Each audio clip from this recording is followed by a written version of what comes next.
Olá, boa noite, pessoal.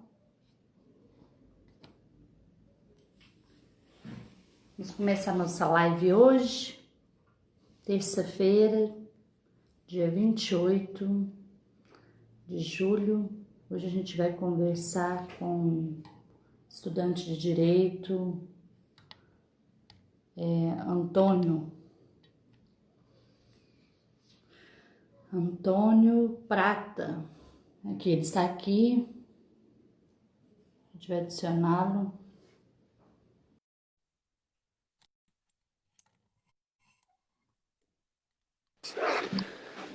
Boa noite, Ana. Tudo jóia? Boa noite, Antônio. Tá jóia? Jóia, como que andam as coisas aí? Tudo bem aqui. Só um segundinho que eu vou tentar pôr um pouquinho mais pra cá. Quer ficar um pouquinho mais deitado. Porque agora eu preciso arrumar uma base boa aqui.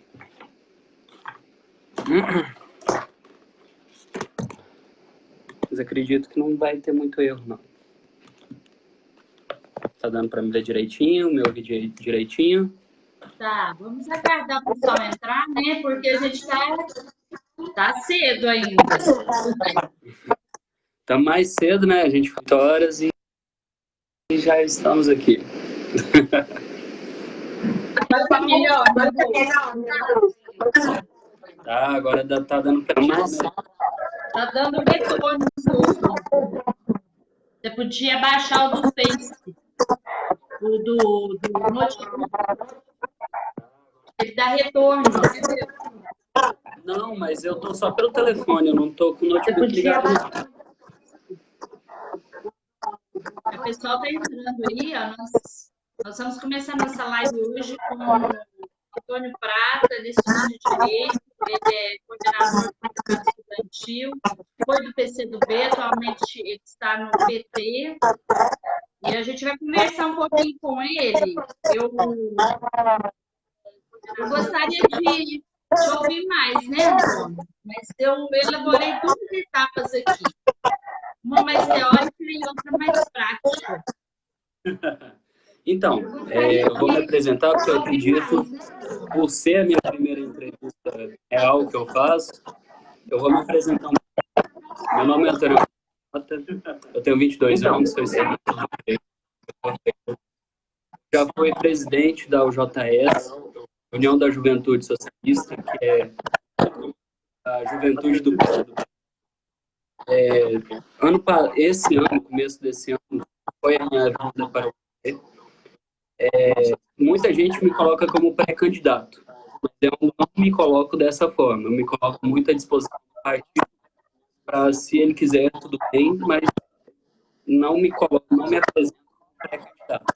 Estou à disposição para dialogar e qualquer pergunta aí, a gente tenta construir junto.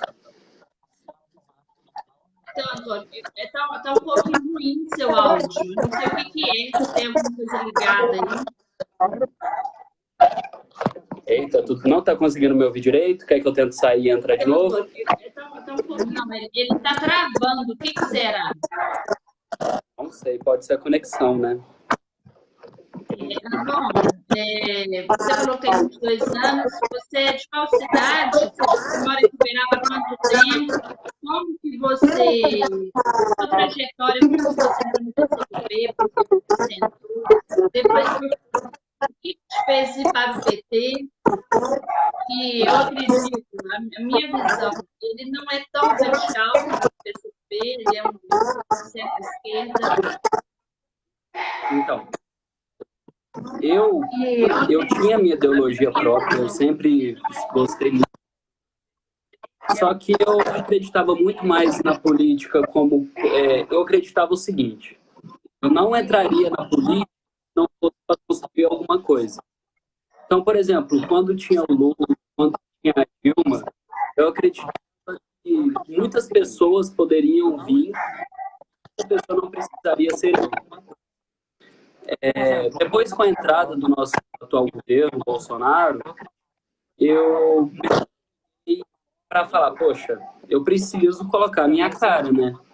Porque eu preciso mostrar o que eu acredito e tentar mostrar para o maior número de pessoas quais são as divergências e o que eu acredito também ser muito importante aquilo que eu coloco.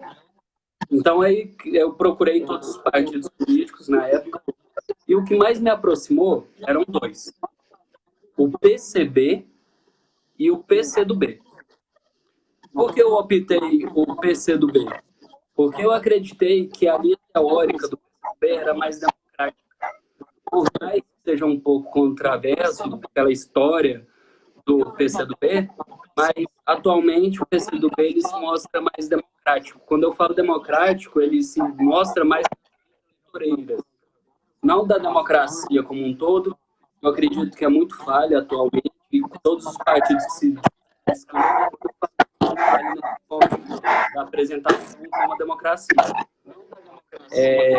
Depois que passou muito tempo, assumi a presidência da OJS, a presidência da Juventude do PCdoB, e a convite do Gustavo, eu comecei a estudar um pouco mais a respeito do PT. Só que eu tenho pensamentos que, em suma parte, são radicais. Então, o que eu procurei sempre fazer?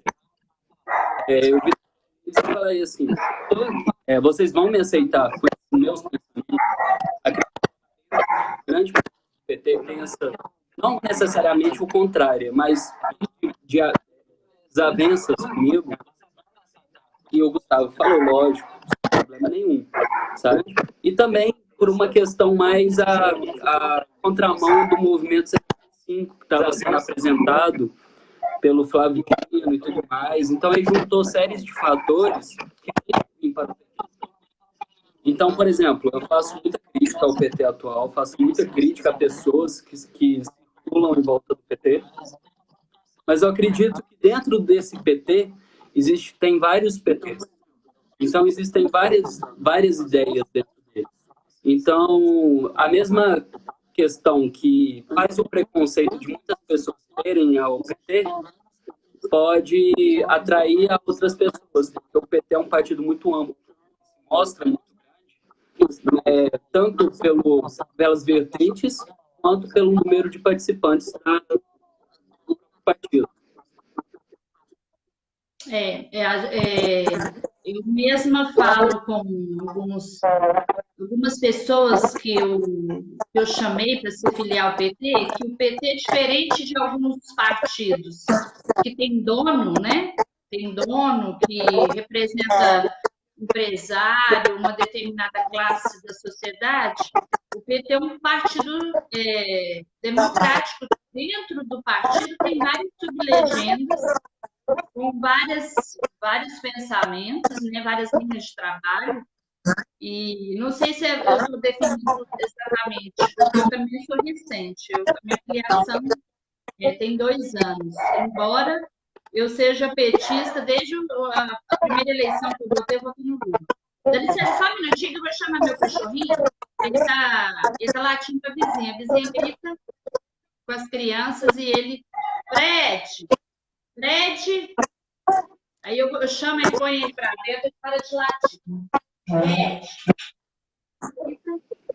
Com as crianças e ele... O PT, ele... Ai, que graça. Fica aqui quietinho, para de latir.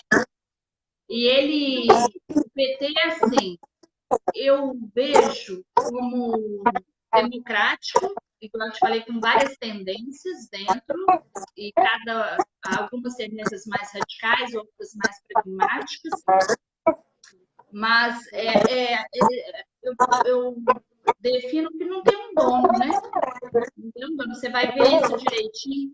Não existe um dono que determina, por exemplo, a candidata lá da pré-candidata para Uberaba vai ser fulano de tal. Não, é feita uma eleição e as pessoas se organizam, articulam e apresentam nomes e votam. Agora, quem está nos assistindo não sabe, né? Você deve ter convidados aí na live, eu também tenho convidados, eles não sabem muito a diferença de PCB e PCdoB. Ambos são radicais, mas existe uma linha tênue de diferença. Você sabe falar qual é a diferença? Eu lembro que o Genário me explicou, mas eu não me recordo exatamente. Você sabe a diferença do PCB e PCdoB? Sei sim. Então, a Revolução Russa aconteceu em 1917. E essa revolução fez a inspiração em vários partidos pelo mundo, certo? Entre eles, aqui no Brasil, a gente tem o chamado, em 1922 começou, o PC, Primeira Internacional do Brasil. Esse partido, no primeiro momento, ele era como se fosse a representação do Partido Russo no território brasileiro. Depois, por exemplo, em 1930, o partido foi atacado para a ilegalidade, pela questão por ser um partido internacional. O Estado Novo, implantado por Vargas, colocou o PCB por ser um partido internacional. E não poderia ter a questão de um partido de fora do país participar das eleições internas. Depois, com a saída do Getúlio, voltou, depois saiu de novo, e depois ficou toda essa questão de sai, entra na legalidade e tudo mais. Mas o que aconteceu, essa diferença, foi depois da morte de Stalin. Porque quando o Stalin morreu, teve um processo no mundo todo como processo de stalinização, que era para tirar os ideais do Stalin implantados na União Soviética. O que aconteceu? O PCB, ele era um partido muito mais ligado à União Soviética do que ao território brasileiro. Então, por exemplo, ele atendia muito mais às necessidades do próprio Partido Comunista Russo do que às necessidades propriamente eleitoreiras do Partido Brasileiro. Então, aí teve essa desavença. O PCdoB, ele é um partido muito mais interno. Por exemplo, você entra no portal do PCdoB, você vê que as notícias lá são interinas, ligadas à nacionalização, ligadas ao local onde se encontra. E o PCB, ele é um partido muito mais pensando naquele velho comunismo, internacionalização, entendeu? Aquela questão de querer participar da internacional e tudo mais. Então, por exemplo, a questão de ser democrático e radical, ele se mostrou diferente em vários temas da sua história. Por exemplo, a Revolta do Araguaia, que aconteceu em 1962, a guerrilha do Araguaia, ela se deu, em suma maioria, pelas pessoas do PCdoB. Então, por exemplo, o PCdoB, antigamente, ele tinha muito mais uma ideia de realmente dar um golpe de Estado e pegar o poder do Estado e entregar para os trabalhadores. Já o PCB, nessa época, tinha muito mais uma via democrática. Tanto é que, em 1985, tinha o Partidão. O PCB, para quem não lembra, era a terceira maior força da política nacional até o meio dos anos 80. Então, o que aconteceu? O partido entrou na ilegalidade e voltou em 1985. Só que em 1985 o PT já estava surgindo, já estava na graça do. Então, por exemplo, partidos igual que se diziam de esquerda meio que acabaram entrando no esquecimento. Tanto é que na eleição do Lula em 2002 o PCB e o PCB estavam junto com o Lula. O PCB abandonou o PT em 2005, mas o PCdoB sempre continuou junto com o PT na luta, mesmo que eu acredite que não seja uma luta totalmente pró-socialismo. Essa é a minha desavença total ao PT, mas que é muito básico, é mais ou menos essa diferença entre o PCB e o PCdoB. Que o PCdoB é um partido mais nacional e o PCdoB se atende mais à internacional. Entendi. E essa ideia de internacionalização das lutas era de Trotsky, né? Stalin era mais voltado ali para a construção da União Soviética mesmo. Será que esse PCB era mais ligado às ideias de Trotsky? O que seria? Não, nada a ver com Trotsky, nada a ver com Trotsky. Tanto é que depois... Não, tanto é que quando virou dois partidos, o PCB e o PCdoB, os dois buscavam a legalidade pelo mundo. O primeiro partido que legalizou o Partido Comunista Brasileiro, foi o Partido dos Trabalhadores Albaneses. Nem o Partido Comunista não era. E o PCB, ele conseguiu a legalidade do Partido Russo e do Partido Cubano. Então, por exemplo, não sei se o pessoal tinha a Carta de Refúgio ao Fidel. A Ana deve já ter ouvido falar. Essa Carta de Refúgio ao Fidel foi feita pelo PCdoB. Na prática, a gente sabe que foi muito mais por uma negação, porque foi o seguinte, o PCdoB viu que o Partido Comunista Cubano estava atendendo muito mais às necessidades soviéticas do que a do próprio povo cubano. Então, aí ele fez essa nota de repúdio. Mas, na prática, a gente entende, eu pelo menos entendo dessa forma, foi muito mais uma maneira de não ser legalizado na época do que realmente por desacreditar do governo comunista cubano.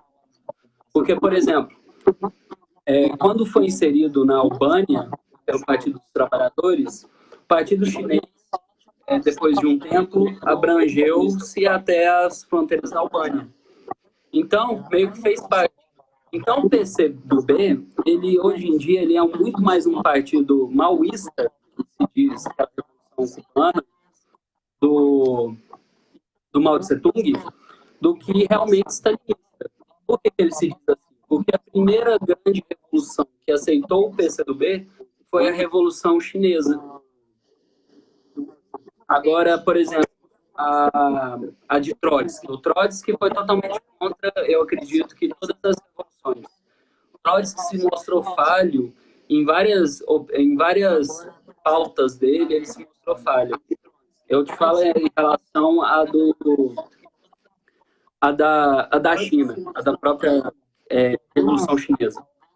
Trotsky, no começo, no livro do Revolução Permanente, Trotsky aponta a revolução como tem que ser meio que esquecida pelos camponeses e ser destinadas apenas aos operários. A Revolução Chinesa é uma das maiores revoluções que temos até os dias de hoje e é uma revolução colocada totalmente feita pelos camponeses.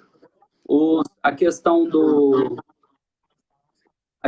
da internacionalização, não tem documentos que apontam que Stalin era contra a internacionalização. Não existe prova em relação a isso, sabe? Mas em relação a Trotsky, ele foi na contramão de tudo aquilo que estava sendo feito por Stalin. Tanto é que a perseguição dele é porque ele era uma pessoa que se dizia muito contra, na prática e na teoria, quanto na teoria, daquilo que estava sendo feito por Stalin. Por isso a perseguição. E aquela frase que, não sei se você vai concordar, que o comunismo é um capitalismo estatizado aí. Então, você acredita que o Brasil estava caminhando para um capitalismo estatizado com o PT no governo? Qual que é a sua análise? Se fosse o PCdoB ou se fosse outro partido de esquerda, você acredita que as políticas seriam adotadas seriam as mesmas que o presidente Luiz Inácio Lula da Silva fez e a Dilma Rousseff continuou na mesma linha?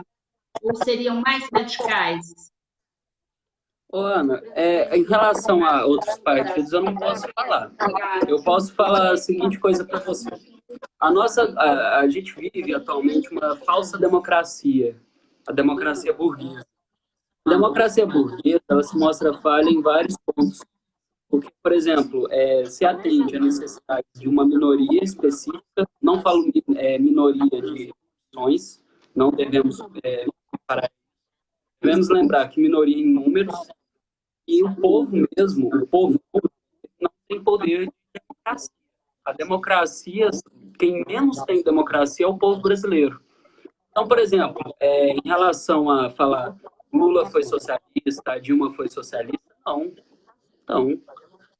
Eu tenho essa visão, você eu acredito que discorde de mim, mas, por exemplo, o PT ele foi totalmente liberal em relação à sua economia, porque ele simplesmente incentivou o consumo. Ele não foi um liberal em relação à produção, mas a consumo foi. Ele incentivou muitas das pessoas a comprarem o poder de compra e tudo mais, acima daquilo que as pessoas estavam necessitadas. Então, aí, quando deu-se o rombo, mostrou realmente quais são as opções que estavam sendo apresentadas, quem saiu perdendo com isso foi pobre. Então, por exemplo, não se pode colocar o pé em duas canoas, senão você cai. Foi exatamente isso que foi o problema do PT. O Lula, ele tentou agradar tanto o povo trabalhador quanto os empresários. Então, se você põe um pé nas duas canoas, de certa forma você cai. É impossível você tentar fazer isso. Então, por exemplo, ou você está de um lado ou você está de outro. O Lula optou para tentar agradar os dois. Então, o golpe posterior que aconteceu com a Dilma Rousseff foi, de certa parte, cultivado pelas próprias pessoas que eles estavam dando apoio. Não sei se você tem essa visão. E quanto ao socialismo, porque muita gente fala, onde o socialismo deu certo? E não existe socialismo. E aqui existe a grande crítica que o socialismo é o capitalismo estatizado, estatal, em que o Estado detém todos os bens, todas as empresas, explora o trabalhador. Você concorda? O que você tem a falar? Existe socialismo? Como que você responderia essa crítica? Sabendo que você é um exímio consumidor da teoria marxista, stalinista. Então, Ana, eu penso o seguinte, a gente tem que saber diferenciar as duas coisas. O que é o socialismo real e o socialismo filosófico? Não existe no socialismo filosófico exista que fala a respeito de Estado ser colocado como dono dos meios de produção. Isso é uma questão que foi construída pelo socialismo real.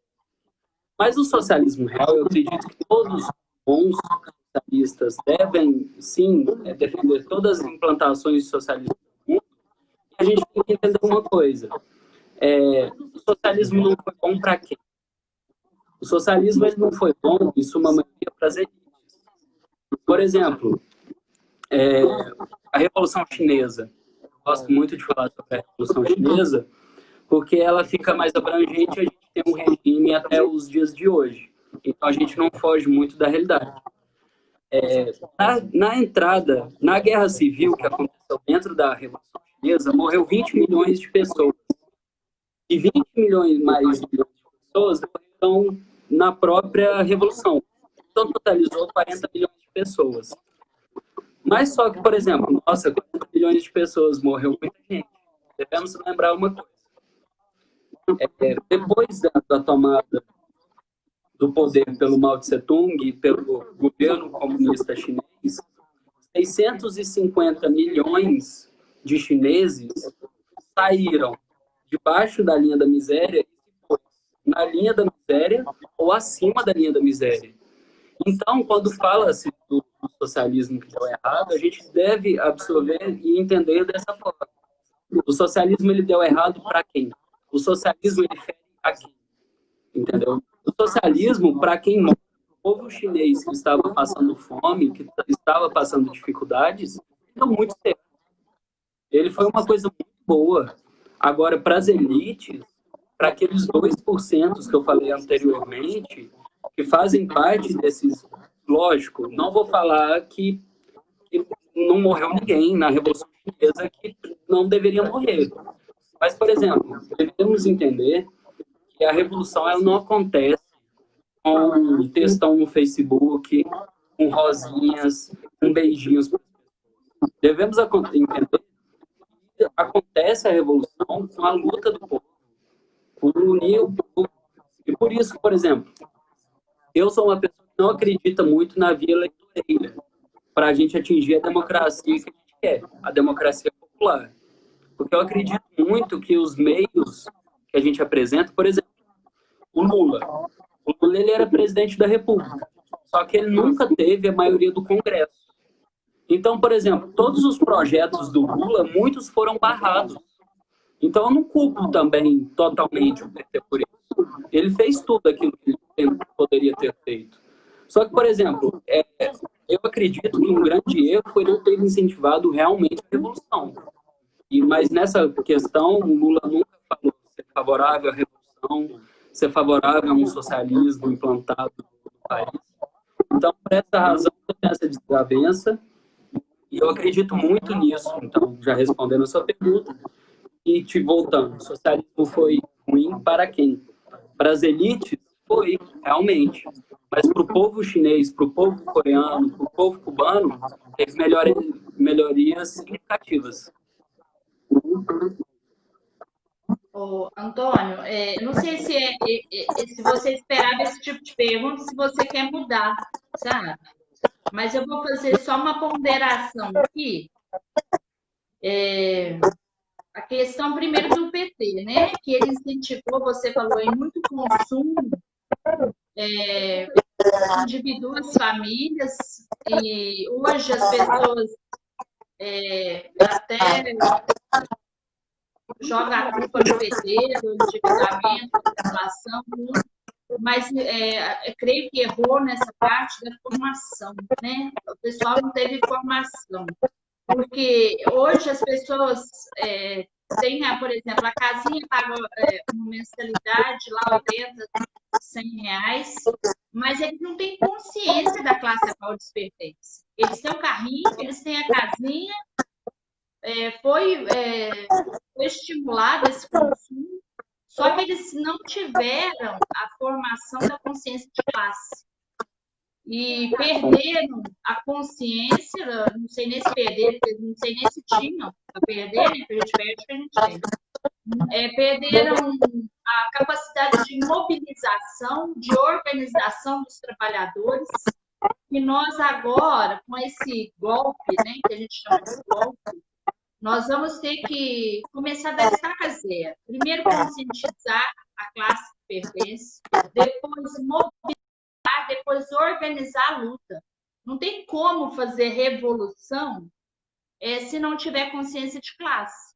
Então, assim, não sei se caiu aí. Caiu? Parou? Sumiu? Vou adicionar ele de novo. Vamos ver se ele entra aqui de novo. A conexão dele não estava boa.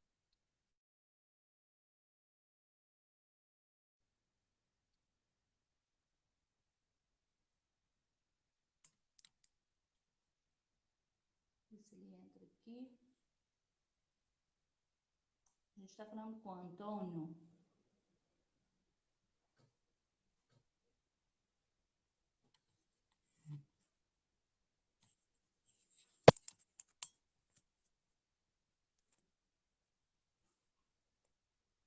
Se ele entra de novo. Entrou, Antônio?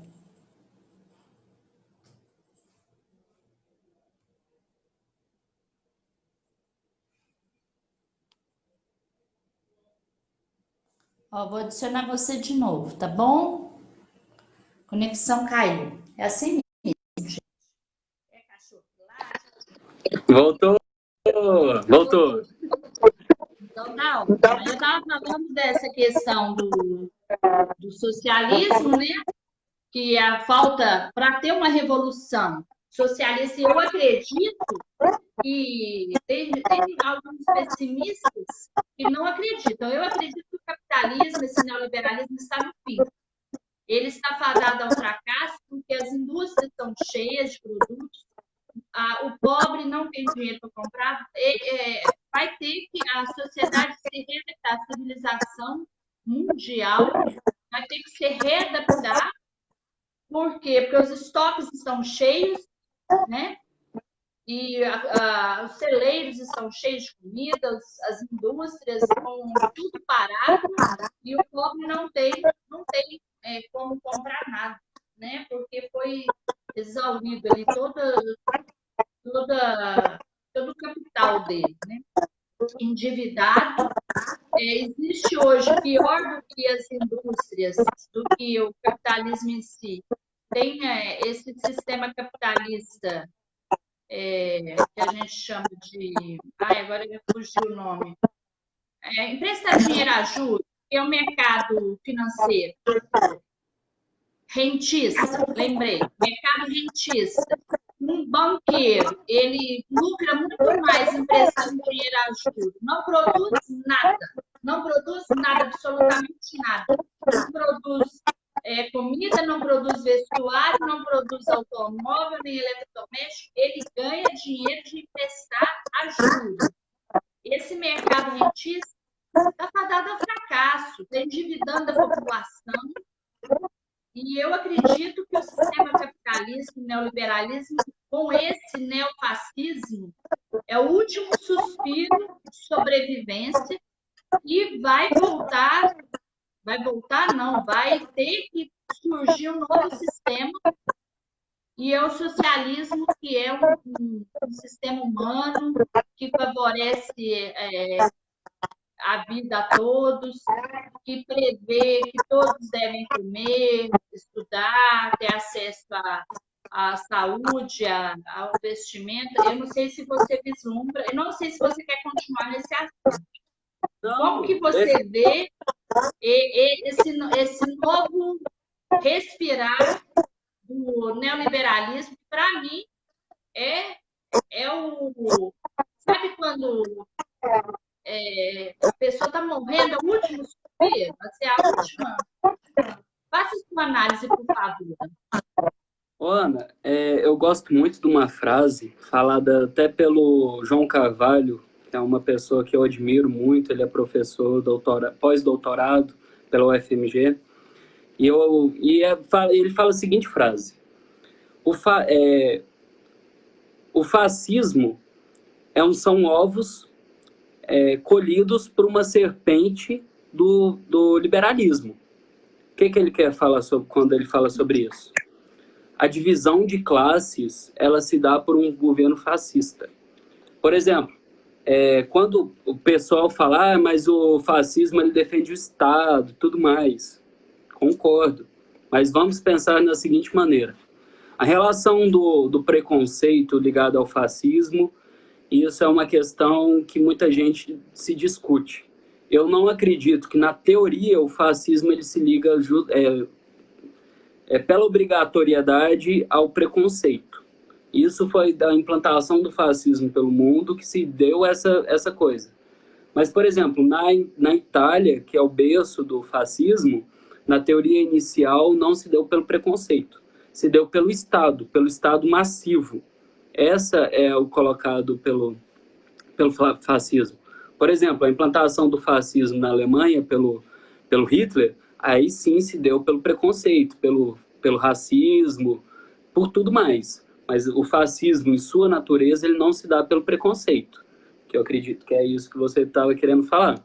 Mas tudo bem. A outra questão é a seguinte: o fascismo ele se dá pela divisão de classes. Quando eu falo isso, por exemplo, a gente também defende o Estado. Eu defendo o Estado. Só que eu defendo um Estado amplo. Eu defendo o Estado que ele seja governado pelos 98% da população. Não um Estado que seja governado pelos 2%. Um governo fascista que foi implantado pelo Mussolini, ele era governado pelos 2%, que era a elite, entende? Então, por exemplo, quando a gente vê pelo liberal, a gente vê essa divisão de classe que acontece massivamente, mas vista em relação às fábricas, em relação à questão do capitalismo que gira em torno. Porque a questão do consumo, ele se dá dessa forma. Então, por exemplo, um governo neoliberal, ele se dá pela divisão de classes. Os 2% governam os 98%. Se não se diz no governo, essa atuante, se diz na fábrica. Porque quando a gente... Por que que eles querem tirar o Estado e fazerem realmente menos burocratização? Porque eles podem trabalhar sem dar nada ao povo. O neoliberalismo tem esse princípio. Que então, por exemplo, qual que é a única diferença entre um fascismo e um neoliberal? É que esses 2% no neoliberal são donos de empresas. E no fascismo são justamente pessoas que têm meios de produção, pessoas que mais ou menos, na linha mais ou menos cognitiva, ligadas a essa questão do capitalismo também. Então acaba sendo mais ou menos. Por exemplo, se a gente for sair de um governo neoliberal para um governo socialista, tem que mudar muita coisa. Concorda comigo? Agora, se a gente for sair de um governo neoliberal para um governo fascista, não precisa mudar muita coisa, porque a classe ali já está dada. E, por exemplo, um governo fascista, eu quero que muita gente não se engane, ele tem a questão do não solucionar, maquiar. Então, por exemplo, eu estava fazendo essa leitura, eu espero que todo mundo me entenda, não me interprete mal, mas, por exemplo, algumas interpretações das nossas... a questão implantada, porque as nossas leis trabalhistas, para quem não sabe, elas foram todas inspiradas da Itália, na época que estava regido o governo fascista. Algumas coisas foram bem solucionadas, algumas coisas abrangeram para a população como um todo, porém teve falhas que foram muito mais maquiadas do que realmente pegando o problema da população. E o governo fascista faz justamente isso. E a população deve associar muito as duas coisas. O que realmente está sendo feito para solucionar o problema ou que para maquiar e transparecer que está tudo bem. Se você quiser, eu até dou um exemplo, Ana. Pode fazer. Por exemplo, uma questão que muita gente vai jogar pedra em mim. E, por favor, gente, não me interprete mal. O 13º salário. O 13º salário, na conta que é feita anualmente para o salário mínimo, ela é toda feita colocando o 13º salário mesmo. Então, por exemplo, muita gente recebe o 13º salário achando que o cálculo que faz do 13º salário não está inserido naqueles 12, mas está sim. O o anual do salário mínimo que é colocado, o 13º salário está colocado nesse cálculo. Então, o que eu coloco nessa questão? O 13º salário, por exemplo, para quem tem ciência tudo mais, ele não serve para nada. Porque o 13º salário você recebe em 13 prestações o que era para você receber em 12. É isso que acontece. E lógico, eu entendo que para muita gente que não tem o trabalho com dinheiro, que não sabe cuidar do dinheiro tudo mais, possa transparecer isso um pouco rude, né? Porque, poxa, eu faço as minhas contas todas visando esse dinheirinho que eu vou receber no final do ano. Mas, por exemplo, eu acredito que essa implantação do 13º salário foi muito mais colocado por uma questão de maquiar do que realmente solucionar o problema. Mas eu posso estar equivocado.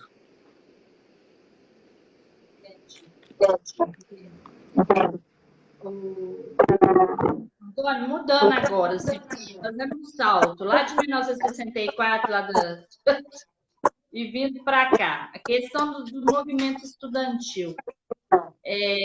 No meio dessa pandemia, tem como mobilizar os estudantes, organizar a luta, a resistência? O que vocês têm feito? Como, esse pessoal mais jovem, que não está muito inserido, como vocês fazem esse chamamento? Então, Ana, eu sempre falo que o grande problema, a gente está vivendo um momento da nossa sociedade que eu acredito que a gente não viva de novo. Que é o momento que o pessoal deva, sim, fazer uma crítica aprofundada, fazer como que é colocada a sociedade. Eu vou abranger um pouco mais, depois eu vou focar na sua pergunta do movimento estudantil. A gente deve observar essa pandemia como uma grande crítica ao capital. Eu acho essencial a gente fazer isso. Por que eu acho essencial a gente fazer isso? Porque o rico, ele está totalmente preso a podendo fazer a quarentena, podendo fazer as suas coisas normalmente. Agora, o pobre, ele está à mercê de um trabalho que muitas vezes ele é submetido não pelo simples fato de querer, mas por precisar. Então, voltando um pouquinho à relação aos estudantes, depois eu vou falar os acertos e os erros, até da própria esquerda, que isso eu acho muito importante a gente colocar. O movimento estudantil, eu vejo muito como um reflexo da nossa sociedade como um todo, sabe? Por exemplo, quando eu falo do capital, eu falo o seguinte: a ideia do capitalismo, ela está inserida nas nossas cabeças sem a gente perceber. Por exemplo, por que alguém entra numa universidade? Para atender classes dominantes. Ninguém entra na sociedade, por exemplo, para atender a classe baixa. Então, por exemplo, eu falo muito isso para o pessoal, que a mobilização é muito importante, mas a gente tem sim, acima de tudo, fazer a mobilização da forma certa. A questão da crítica ao capital, eu acho que é essencial todos os estudantes fazerem. Por quê? A gente vê a distância entre o estudante rico e o estudante pobre. Porque o rico, ele tem condição de ter um computador, ter internet, ter tudo na mão. E o pobre não. Então, essa disparidade entre as duas classes, que se a gente for converter isso, é classe dominante e classe dominada, a gente vê isso muito nos dias atuais. Então, por exemplo, eu acredito que acima da mobilização a gente tem que ter teoria e fazer o pessoal saber no que acredita, em primeiro momento. Eu sempre faço isso, sabe? Por exemplo, a gente vai discutir sobre um projeto de lei. Eu sou uma pessoa que eu sempre faço a preferência, ao invés de simplesmente ouvir o que outra pessoa tem para falar, eu pego o projeto e leio, e faço a minha interpretação sobre aquilo. E depois eu faço um espaço amplo de diálogo com as pessoas. E eu vejo que falta muito isso. Eu penso alguma coisa, o que eu faço? Eu fico com a opinião para mim. Você pensa alguma coisa, o que é normal se fazer? Tem outra opinião para o outro lado. Os movimentos estudantis, eles têm que pensar cada vez mais em unir, em fazer essa união de diálogo. Por exemplo, eu participei do CONUNE, ano retrasado. E lá a gente vê isso claramente. Essa desunião entre os estudantes, essa guerra ideológica que acaba mais destruindo do que construindo.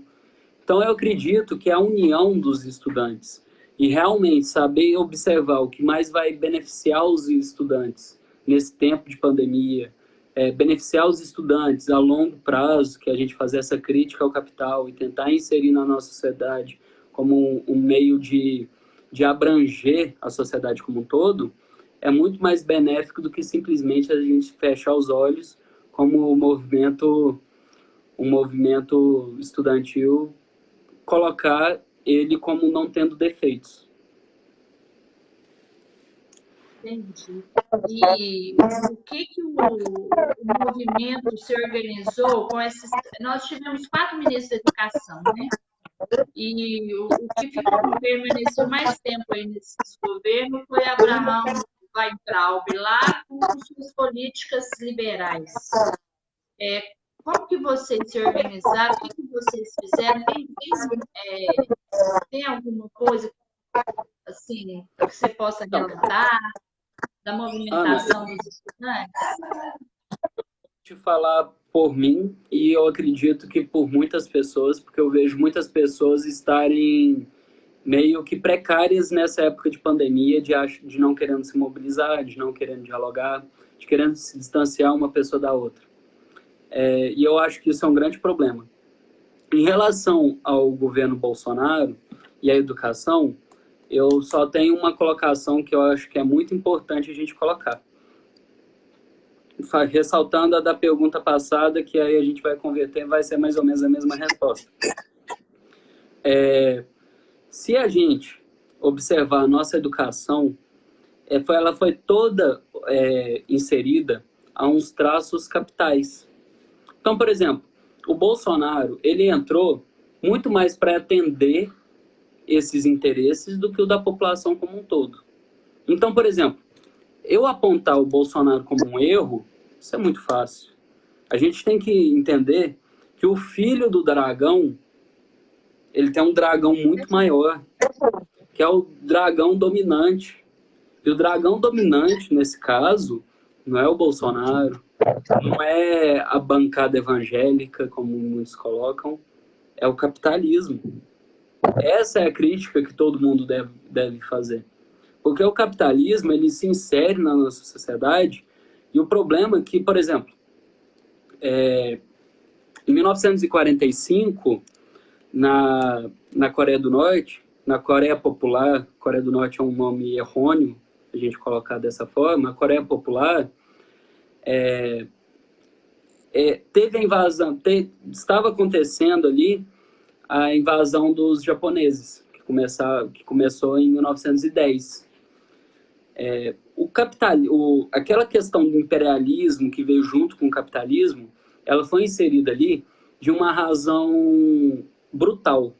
O capitalismo ali, ele não se mostrou bonzinho, ele não se mostrou amigável, ele não chegou ali simplesmente dando flores, entregando McDonald's, Burger Kings e Subways para a população. O capitalismo ali, ele foi inserido na brutalidade.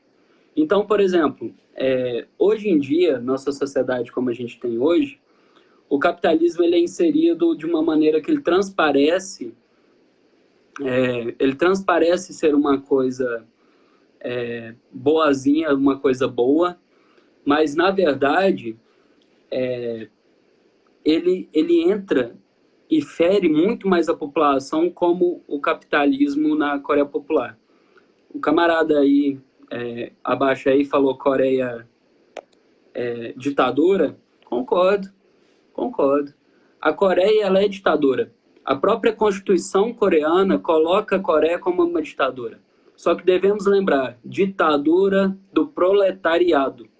Essa palavra muda absolutamente tudo. O que eu estou falando como ditadura do proletário? Ditadura do proletário, para quem não entende, é os 98% da população que governa, que é ativa na população. Entende? Então, lógico, para quem observa em um cenário capitalista igual ao nosso, e observa tudo sendo lindo, por exemplo, o capitalismo, Ana, ele se apresenta da seguinte forma. Isso, o Jones Manuel, que é um professor, ele fala isso de uma maneira muito, muito sábia. O rico e o pobre, no capitalismo, eles têm a liberdade de morar embaixo da ponte. É só isso. O rico e o pobre podem morar embaixo da ponte. Você já viu algum rico, algum dono de empresa morar embaixo da ponte? Não acontece isso. Entendeu? Então, por quê? A disparidade da nossa sociedade, o capitalismo ele se apresenta como uma forma bonita, como nós temos opção, nós conseguimos abranger a população como um todo, e, na verdade, ele sangra, ele mata a população. Mas ele mata a população no escuro. Esse que é o problema. Eu vi um vídeo um pouco simbólico, mas que é mais ou menos isso.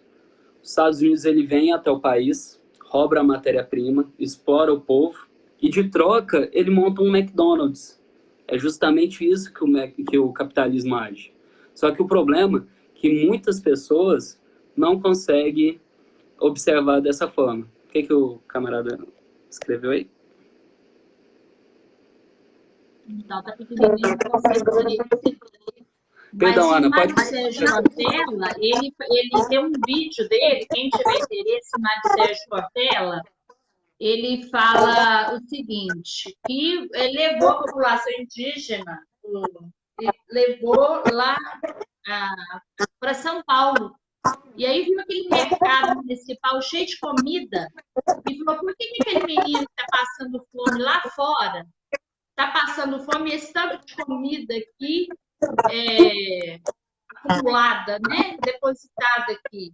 Por que aquele menino está passando? Porque o capitalismo é isso. A banca, aí o Mário Sérgio Corta falou que ele não tem dinheiro. Aí porque ele não tem dinheiro, ele não pode comer. Então, o capitalismo é isso. Uns têm muito, outros têm nada. Né? E você não. E acha isso normal. A gente acha normal chegar numa cidade como São Paulo e ver crianças passando fome. Né? Acha normal. Como se a pessoa fosse culpada por ser pobre, né? Realmente é difícil. É só uma formação, que é isso que o PT falhou, que é a formação de consciência de classe, que não teve, né? Não teve. Eles passaram 12, 14, tem gente que fala que até 16 anos, né? Porque atrela o Temer também, né? O PT, e não foi feito esse trabalho de base. Eu não sei se você reparou, a conexão melhorou, você reparou isso? Reparei sim. Porque a sua voz estava fragmentada. Mas eu não sei se é o pessoal talvez até da própria internet, né? Eu acho que eles aliviam a barra e o negócio fica melhor. Poderíamos ter mandado o link. Tem mais alguma coisa que você queira falar sobre o movimento? Eu tenho muitas perguntas. Por exemplo, eu não sei se você gosta do assunto, se você gosta do assunto, se quer mudar de assunto. Não, mas eu tinha curiosidade de saber um candidato legislativo de Uberaba ou um candidato ao executivo de Uberaba. O que ele poderia fazer para ajudar, para promover que tipo de projeto poderia promover para poder inserir esses estudantes acadêmicos, que você está lá inserido no curso de Direito. O que ele poderia propor aí para inserir esses jovens no mercado de trabalho? Como que eles poderiam favorecer esse grupo, né, que é um grupo importante, porque você veio morar em Uberaba, você traz renda, você mora num pensionato, você consome aqui, você passeia, talvez você venha até depois de formado morar aqui, né? Alugar uma casa, constituir família, ficar na cidade. O que o legislativo poderia fazer? Ou você mesmo, como pré-candidato, como que você poderia agir ali na Câmara Legislativa? Que tipo de projeto ser elaborado? Vamos dar uma dica. O pessoal aqui da Câmara de Uberaba, eles não têm muita criatividade, não. Eles copiam, Ctrl-C, Ctrl-V, projetos de outras câmaras. E eu sou muito criativa, eu gosto de pensar coisa nova, que não existe lugar nenhum. Por exemplo, um banco de emprego para estudantes, o que poderia ser feito?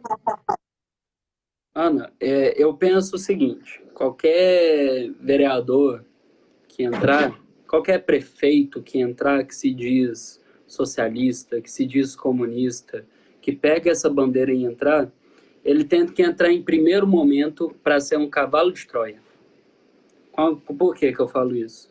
Ele tem que entrar ali transparecendo que vai abranger tudo, que vai falar com todo mundo, mas só que ele por dentro tem cheio de guardinhas.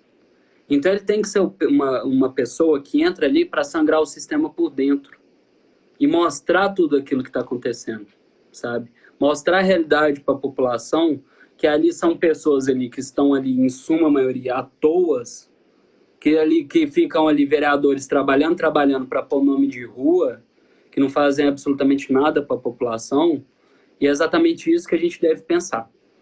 Em relação aos estudantes, eu penso a seguinte pauta: ouvir as classes que são participantes. Por exemplo, tem algum projeto a respeito de professores. Com quem que eu vou conversar? Eu vou falar um exemplo para você que você vai me entender. o Escola Sem Partido, que foi apresentado pelo Bolsonaro, aqui em Uberaba, aqui pelo Samuel Pereira, tudo mais. Não teve quase nenhum professor ouvido. Não teve a participação do professor na elaboração do projeto. Esse é o problema, entende? Então eu acho que, por exemplo, se você, quem vai falar melhor sobre você se não for você, entende?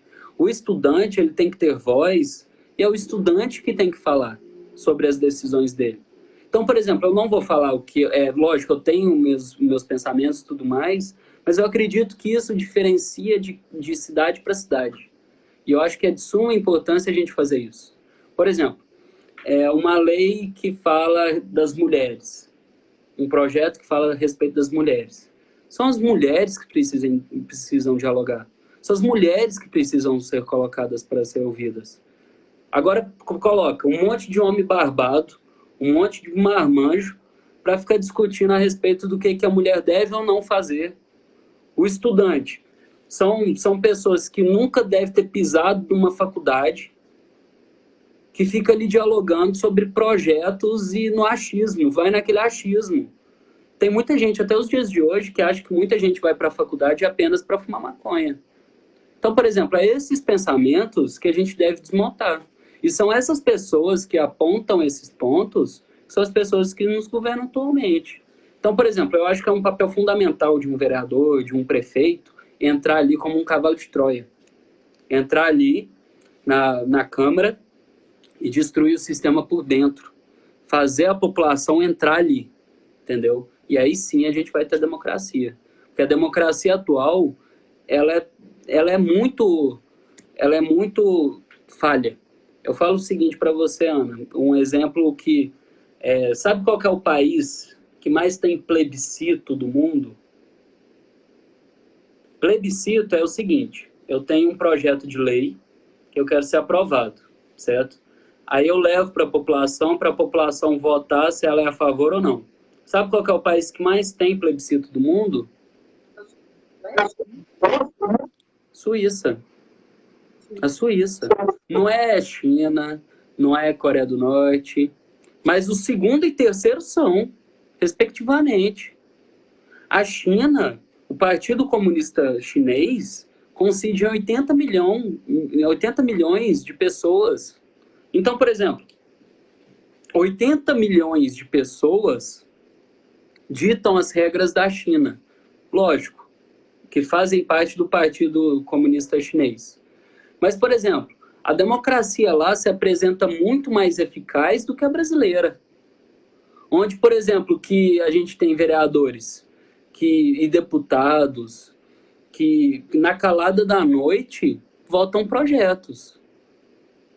Entendeu? Então, por exemplo, simplesmente a gente pode deitar a cabecinha no travesseiro hoje e dormir.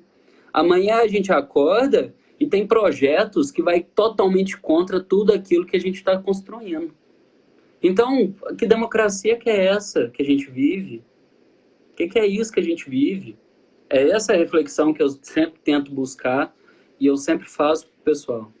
A reforma da Previdência, o exemplo, né? A reforma da Previdência, ninguém foi consultado. Não, reforma trabalhista, entendeu? Eu penso o seguinte, a gente tem que observar quais são as leis pró-operárias ou não. Se a gente não observar o que atende às necessidades do povo operário, do povo, do proletário, né, é assim dizer, a gente não vai para frente. Lógico, aí o pessoal tem muito aquela questão da migalha. É essa uma crítica também que eu faço em relação ao PT. Lógico, o PT fez muitas coisas, tudo mais, não vamos jogar o bebê fora junto com a água. O bebê fora junto com a água suja. Não vamos fazer isso. Só que a gente tem que ter essa questão que o PT não foi contra o sistema. Eu quero que alguém me aponte qual foi, economicamente, alguma política do PT que foi realmente socialista, que foi realmente comunista, que foi realmente que fala assim, pró-operário.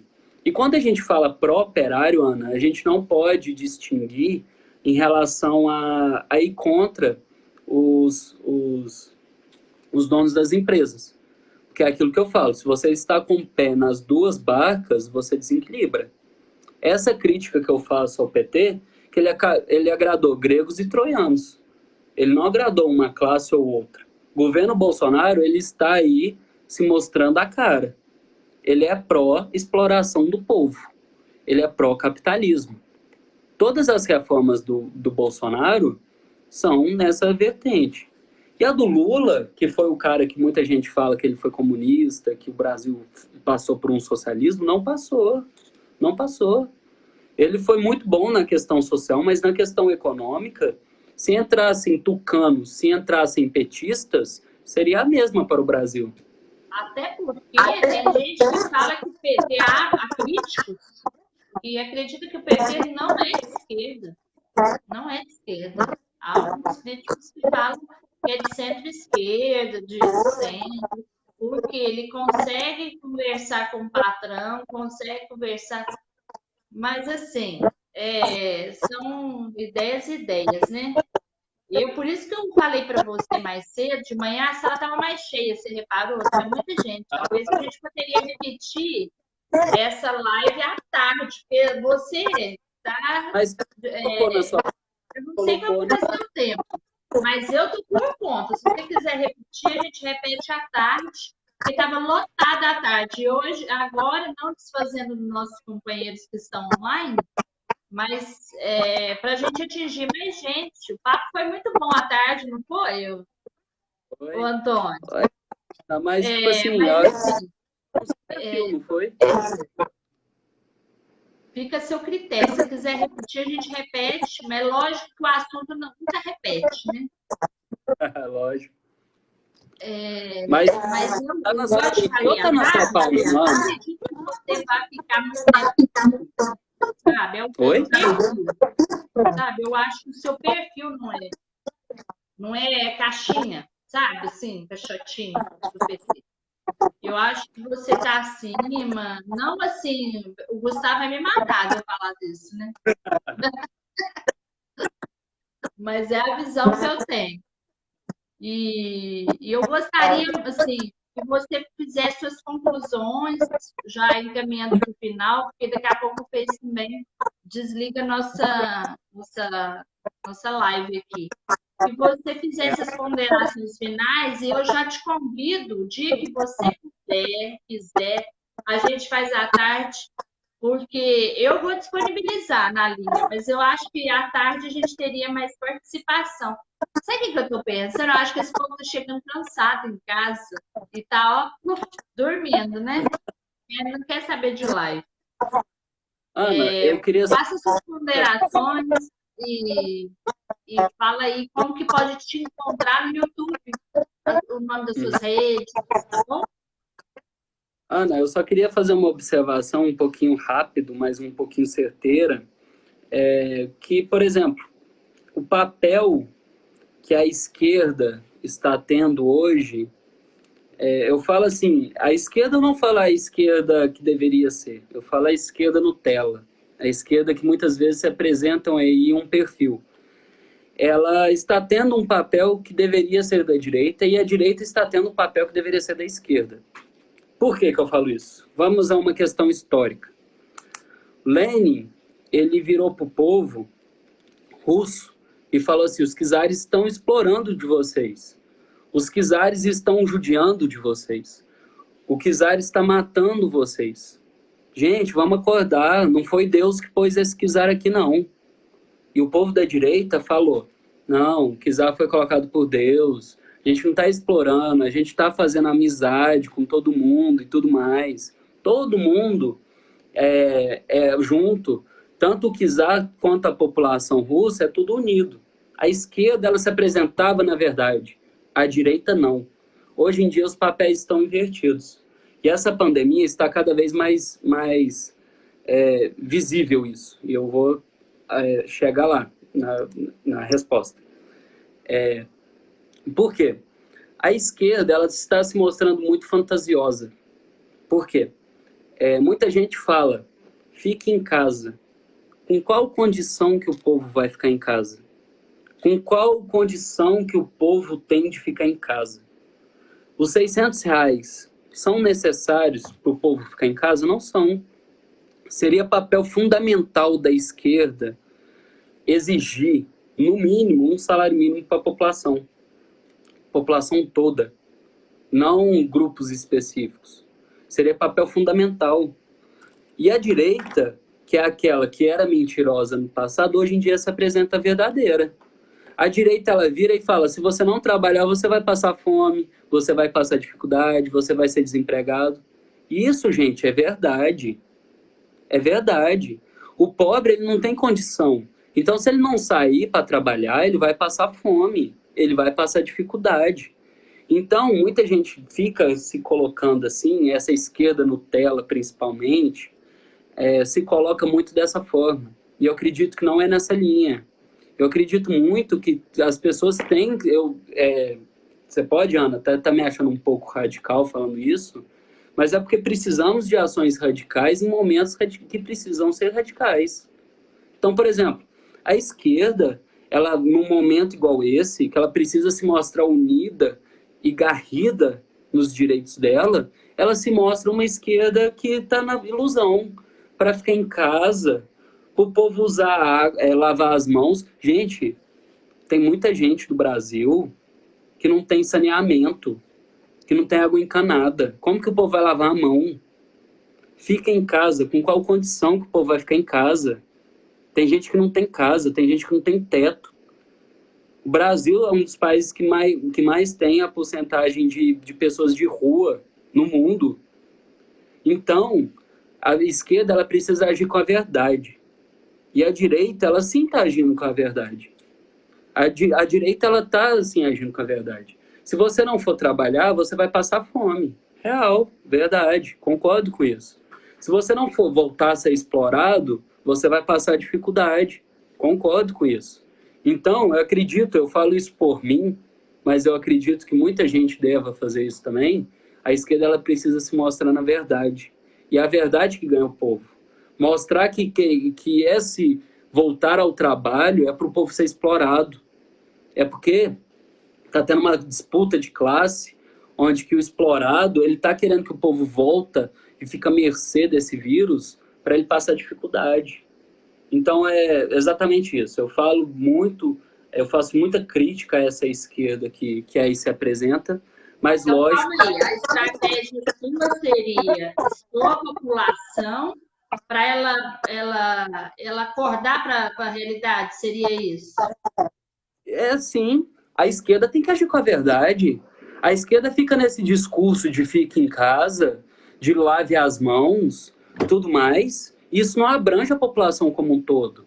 Ana, a gente tem que entender, por exemplo, nós somos pessoas privilegiadas. O privilégio, ele se dá em pessoas de diferentes formas, mas que existem. Tanto para mim quanto para você existe. Então a gente tem que entrar na sociedade como um todo e abranger ela como um todo.